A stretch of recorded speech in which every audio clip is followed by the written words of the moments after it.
Hello, folks. Just want to do this video to introduce an excellent article that I ran across and putting them in the description. So go ahead. I'll give some background. Okay, some of you might be familiar with a couple of frauds named Brett Gordon and Stephen Hatfield. These guys are, despite not being very good, claim to be made soke people that, well, nobody else really seems to have ever met them. They don't seem to have existed in many cases. Utashi Hasaka, things like that. All of a sudden, even though this Hasaka guy is dead a long time, they still can't show proof he ever existed because there's this international ninja hit squad or something out there. Even those guys made them, Hatfield a soke of a Japanese system, which no one in Japan has ever heard of. Oh well. So they don't just limit themselves to Japanese arts. And in fact, they tried for this whole thing with Jido-Kwan, which has been disputed, and people have basically come out and said, no, this did not happen. One of the things that they try to do is that Stephen Hatfield, who supposedly said after his stepfather, a guy named Siraba, I believe is how it's pronounced, died, started claiming that Siraba was his teacher in this Korean art.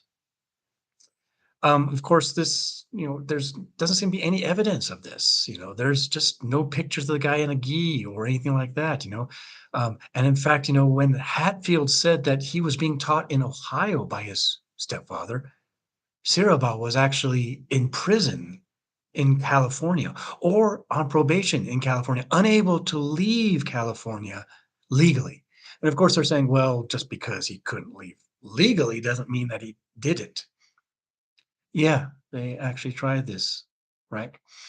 But for a while, they've been using a photograph that they claim was Siraba training in Korea in 1972. Well, it turns out that some investigator by the name of Gerald Graysmith, that's the name he uses to avoid being stalked and harassed and lied about, like, oh yeah, like I have been by these guys. But he noticed that, in some of the photos, there was a watermark. They tried to smudge it out. Eventually, they kind of started, when they were using it, they kind of cropped it down so that it's not part of the picture anymore. But it was the Mudok Kwan uh, symbol. So Gray Smith went to the Mudok Kwan site and found that it was put up, I believe, in 2012 on the website. And guess what? It identifies the person that they've circled in the picture, and it's not Siraba. Nope, nope.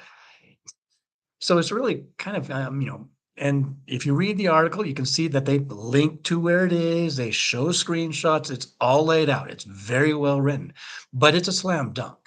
Okay. They went to the site, they took the picture, the copyrighted picture, and they knowingly tried to present it as being Siraba when they knew it was not. Now it's funny in that they've come back and this, oh, well, we made a mistake. This was given to us by someone. They won't give the name, of course. I bet if you try to push them, this person that they say gave it to them probably dead. But that's what they're saying. That it's given to them, and they thought that it was actually Cinnabon. Well, they don't quite explain that watermark, which clearly was on the site, which they tried to smudge out, which they did crop out. They tried to get rid of the evidence. So yeah, so that's it. If you want to read a good article, again, it's in the description. I'm putting it out here because a lot of people that follow me like amusing stories about frauds being owned. And yes, Brett Gordon and Stephen Hatfield, fairly incompetent martial artists, and even more incompetent in trying to come up with a decent story for their bunch of BS. So there you go. Thanks a lot. Enjoy the article.